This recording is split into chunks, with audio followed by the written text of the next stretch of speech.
Hi everybody. I told you I was gonna do a form on here so you guys could all see a video. I haven't done one in a long time. So I put out a question for questions to see if anybody had some out there for me and I could give you some. Hold on, let me turn on the light here. There we go. Okay.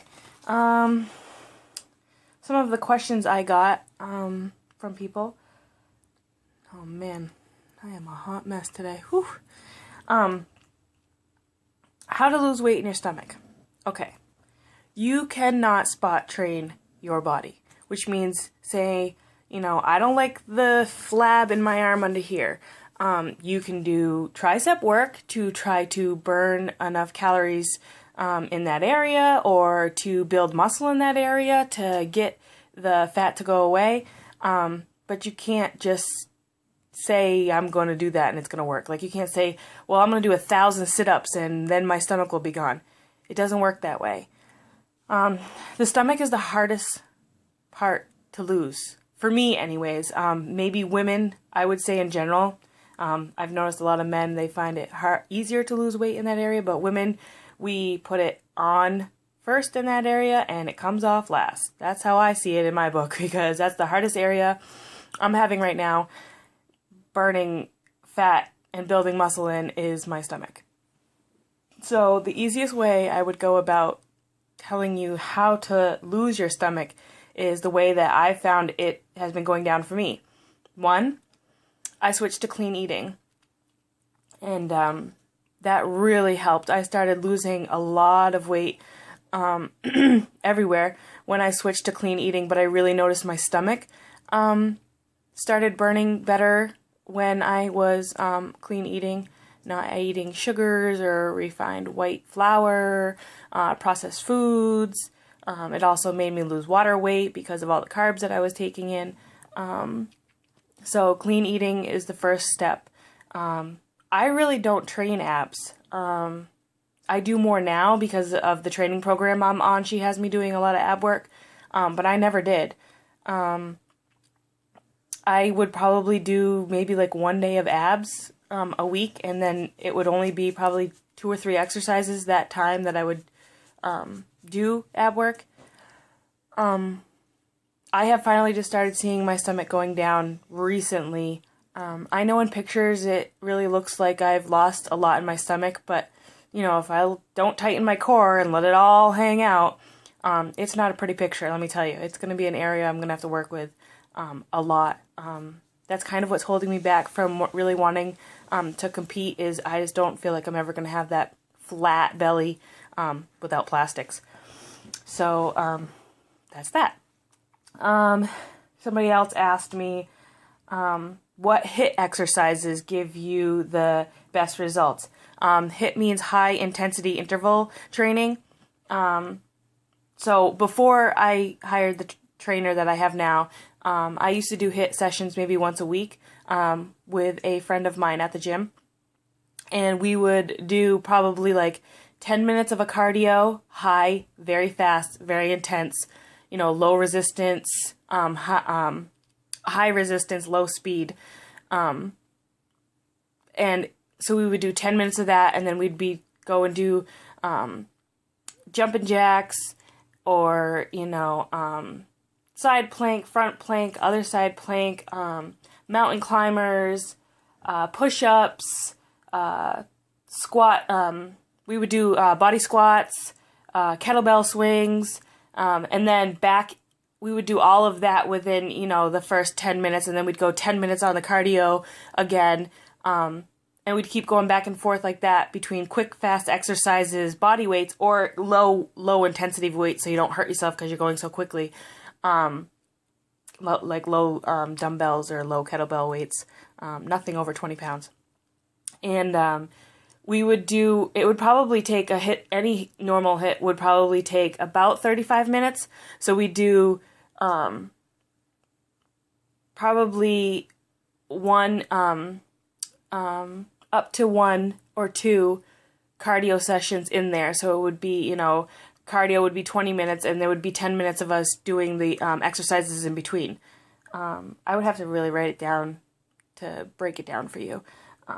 But I just did last night, I did a triceps, chest, and cardio kickboxing routine, and I felt like that was pretty hit session because it was very fast and I got it done within like 52 minutes, but I did a lot of work.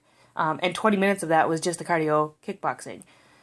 But any hit sessions, I really believe anything high intensity, but with the cardio, you definitely want to do high resistance, low speed, to get the best pump out of your heart, I would believe. Tricep workouts. What's the best tricep workouts that I would suggest? Mind you, I'm not a personal trainer. I don't have a license to be a personal trainer. I kind of just give people my recommendations on what I believe worked for me. So when it comes to my triceps, I still have issues with my triceps. They're not defined. You can't see them yet. I still have a lot of the fat in there. When I form a muscle, you can see that they're starting to come in, or when I flex. But when I just let it, you can definitely see. So I'm no expert in triceps, but I'm working on them. Tricep pull downs, I really like those. Make sure you're straight back, soft knees, using just your arms. I do 2 different forms where I really pull down and out with my arms, and then one where I just pull down like this. I do the tricep dumbbell kickbacks. I've gotten pretty heavy with those. I'm up to 25 pounds, and I do at least 3 or 4 sets of each one of these. And tricep dips. We have a Gravitron machine at the gym, so I use the Gravitron machine to do the tricep dips. I find it a little easier. Tricep dips at home, like using a chair or something, I find really bother my shoulder, and I had surgery on my shoulder last year, so I try not to do them. The tricep machine that we have at the gym really helps me a lot. Next question. What do I use to help build that booty? Squats. I do lots and lots and lots of squats. I have at least 4 or 5 different types of squats I do. Body squats is always something easy to start off with. I do barbell squats. I also do kettlebell squats. The lower you can get, I feel, helps build your bum the best. I have switched from going really, really heavy doing squats to doing lower weights and more reps. I found for me that helped me build it better. I now have more higher and rounder bum than I did before after I decided to lower the weight and just do higher reps so I could get lower. Deadlifts are really good. You got to be careful because the first time I ever did deadlifts, I thought I was like a superhero and that I could do like really hard, heavy weight. And I ended up really pulling my hamstring. So be careful when you first do deadlifts. Try just using the 45-pound bar. That's a good start. Hip thrusts.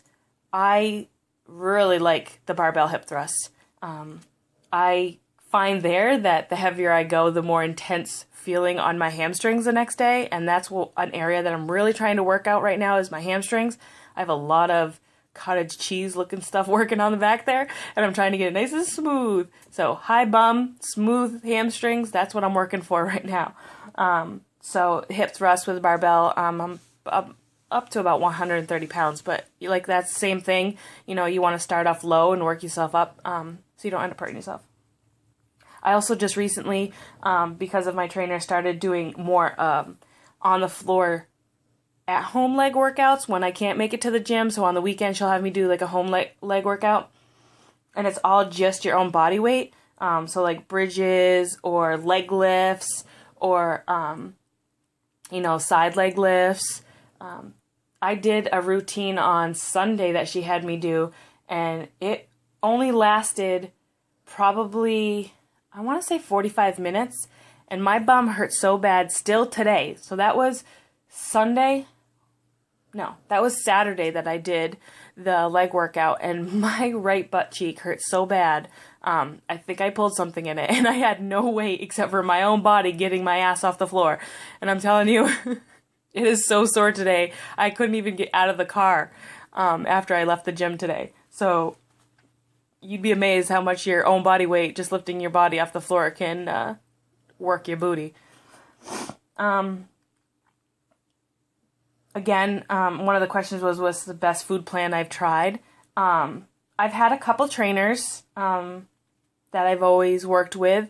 They kind of break down more of my macros, which is another question down here. Yes, I have counted my own macros. I find it easier to hire people to count them for me and tell me what to eat because I'm really bad at keeping track of my own stuff.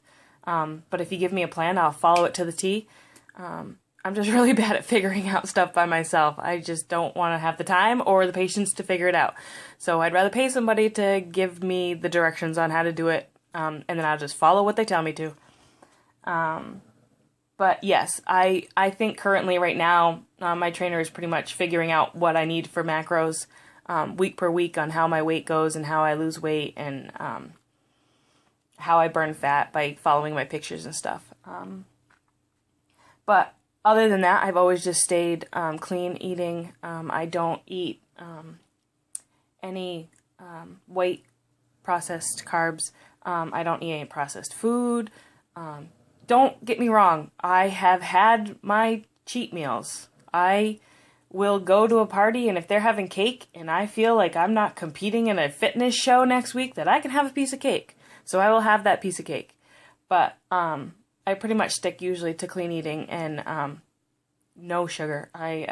Except for like natural sugar for like fruits and stuff, but I don't have any processed sugar. And I drink water. I don't have anything else to drink ever, usually at all. I drink just water all day. I do have a coffee in the morning time, usually one coffee a day. And I have a powdered fat-free creamer that I use in it. And I occasionally will have some almond milk if I'm making a protein shake for myself. But other than that, I just drink water. Water only. And mind you, when I first started, almost 3 years ago now, I used to drink a gallon of milk a day by myself. My husband and I used to have to buy 2 gallons of milk, and I would drink a gallon of milk a day alone. I have drastically decreased my intake of dairy. I do still have dairy once in a while. I'm a cheese lover like nobody's business. I could eat cheese until the end of time. If I could just be on a cheese diet only, I would live forever. But probably not healthy. But I would love cheese to be my only thing to ever eat. And but drastically have changed my life when it comes to how much dairy I consume. I barely would even try to go near milk now. We can buy a gallon of milk and it'll last days and days and days in this house. It's only my husband, so. Setbacks. How do I get out of them? Okay, so I've plateaued a couple times. In the past 3 years, I've plateaued probably, this past year, I was 200 pounds for almost 8 months. 8, 9 months maybe. And I noticed I was losing inches, but not weight. I can tell you up and down, not to listen to the scale, not to get on it, not to go anywhere near it. I'm a scale lover. I was a really big girl. I was 300 pounds. So my daily routine is to jump on that scale first thing in the morning. I really try not to let it dictate my day. In the beginning, it did. In the beginning, every single morning I got on that scale, if I was up a pound, I wouldn't eat the whole day. In the beginning, I was so bad about putting food in my mouth because I was so afraid that that pound was going to turn to another pound, it was going to turn to another pound, until I realized that it's almost, I would go to the gym and I would come home, and if I didn't get on the scale for a couple days and then got on the scale like a week later and saw how much I lost, I would be so surprised because I was actually starving myself. So my body was holding on to every piece of morsel that I put into it and not making me lose weight. I started going to the gym and coming home and eating regular scheduled meals like I was supposed to and eating clean. And the weight just fell off. It just fell off. And I was eating a lot. I was eating a lot of food. I was eating at least 2,000 calories a day, if not more.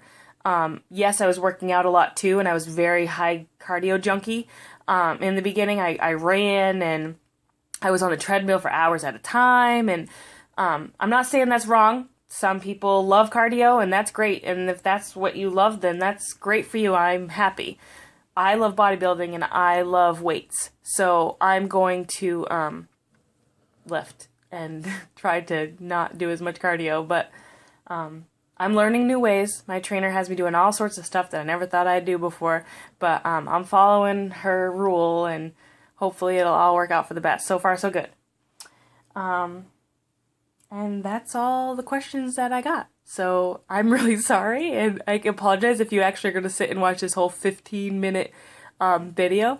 But I just wanted to be able to talk to you guys and let you know that I'm a real person, and I have feelings like everybody else. And I want you guys to know that doing whatever you do is awesome.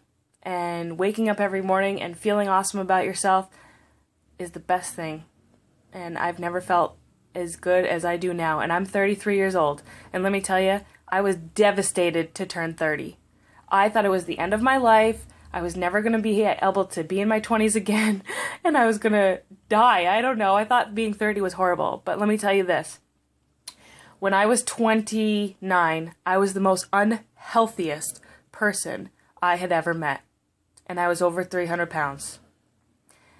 300 pounds. And let me tell you, today, I am 33 years old. I'll be 34 in July. I have better skin than I've ever had in my life. And I feel amazing. I feel like a 20-year-old. Oh, screw that. I feel like an 18-year-old. Because I've never felt so good. And I just tell you that if you could be healthy and live the lifestyle and be fit, it's the best thing going. All right. Bye, guys.